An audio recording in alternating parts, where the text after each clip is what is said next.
You start to notice it like static in the air. Not one dramatic encounter, but a pattern, a conversation that leaves you depleted, a coworker who lives off friction, a friend who turns your joy into a contest, a date who tests your boundaries with a smile.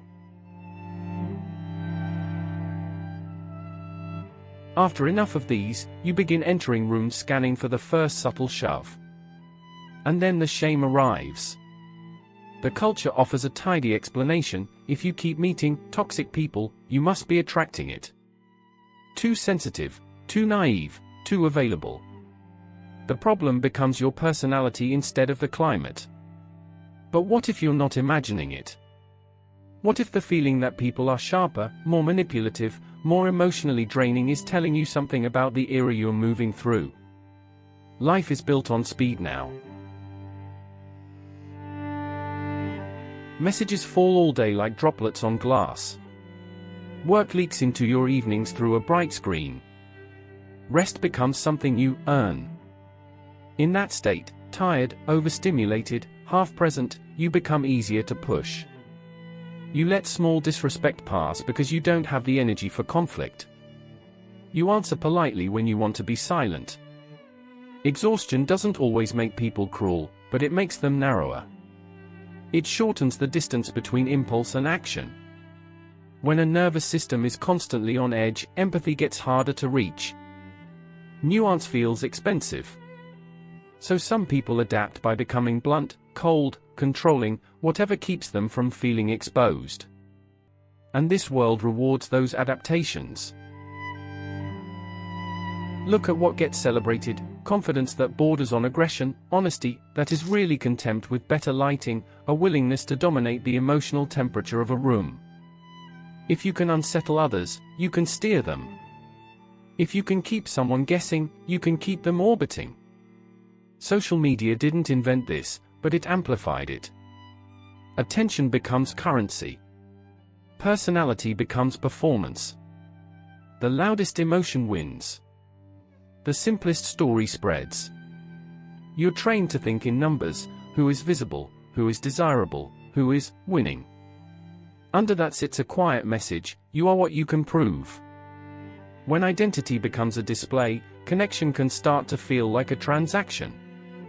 Even intimacy gets pulled into the logic of shopping: compare, upgrade, keep options open. People feel replaceable. And when someone feels replaceable, you don't have to handle them carefully. You can disappear instead of explaining. You can keep someone close for comfort while refusing clarity. You can delay a reply, withhold warmth, and call it boundaries.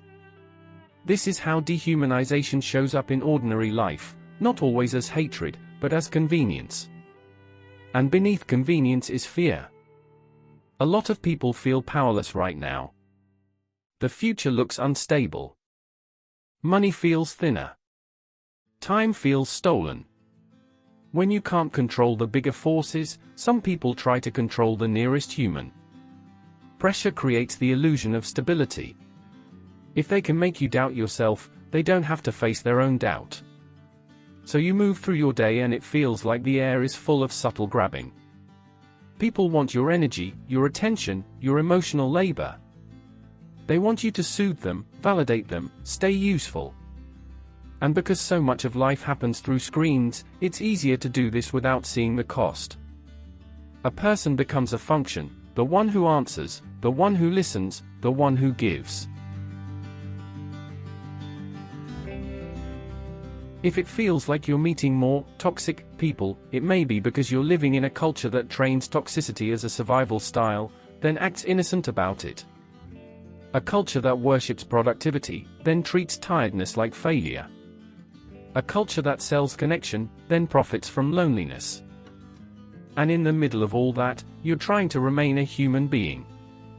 Open without becoming a target. Kind without being drained. Trusting your discomfort when you've been taught to blame yourself for it. But discomfort is often information. It's your body noticing the incentives of the world playing out through a person.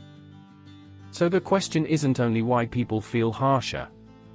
It's what kind of world makes harshness feel like the safest mask to wear. And once you see it, you start noticing the quiet ways it shapes you. You begin pre-editing yourself. You watch your tone like it could spark something. You soften your needs, you rehearse messages in your head, you try to be easy to be around. Not because you're fragile, but because the social air feels charged, and you're trying to cross the room without getting burned. This is how an era becomes an inner voice. A culture that rewards emotional dominance teaches a simple lesson: feeling safe is your job alone. So you become your own security guard. You scan for danger. You over-explain to prevent misreadings. You apologize early, like you're paying a fee for existing. But what you're doing is adaptation. And adaptation has a cost.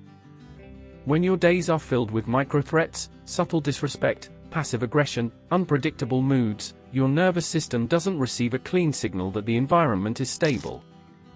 So it stays awake inside you. Even in silence, there's a faint hum: be careful, be useful, don't provoke, don't need too much. Then the culture offers you a solution that sounds compassionate and feels like homework: fix yourself so you can endure this better. Become more detached. More strategic. More unbothered. Learn the tricks. Turn your pain into a project. But the answer isn't to become harder. It's to become clearer. Clarity changes the geometry of your life. It shortens certain conversations. It makes certain people less interesting.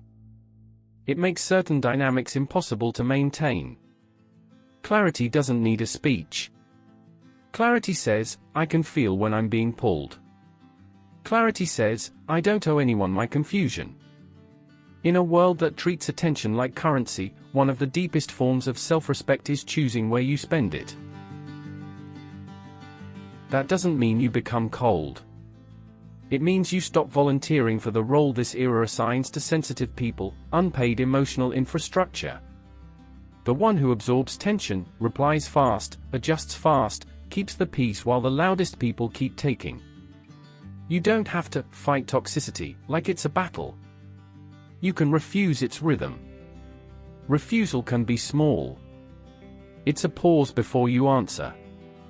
It's not laughing at the cutting joke. It's letting a message sit while you return to your own breath. It's choosing a simple sentence instead of a defensive paragraph. It's saying, I'm not available for this, and letting the silence do its work. And yes, the world may call that selfish. Because the world benefits when you overextend. An economy built on constant output loves the person who never stops producing: work, patience, access. When you stop being endlessly reachable, you reveal something uncomfortable: people have been leaning on you without asking.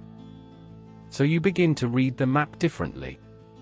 Some people are sharp because they're desperate. Some are sharp because it works. Your clarity doesn't require you to diagnose them. It only requires you to notice what happens to you in their presence. Do you become smaller?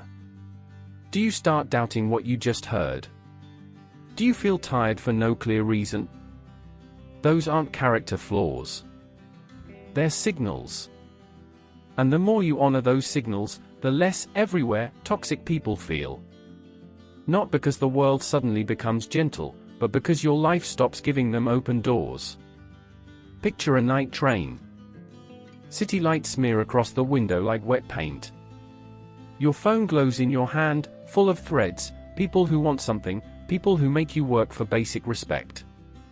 In the glass you catch your own reflection, tired eyes, shoulders slightly raised. Then you turn the screen face down. Not as a grand statement. As a small reclaiming. You let your hands rest in your lap. You feel your breath, uncomplicated. Outside, the city keeps rushing, selling urgency into the dark. Inside the window, there is a quieter world, your attention, and your right to choose where it goes. And in that dim space, you remember what this era keeps trying to erase. You are not here to be consumed.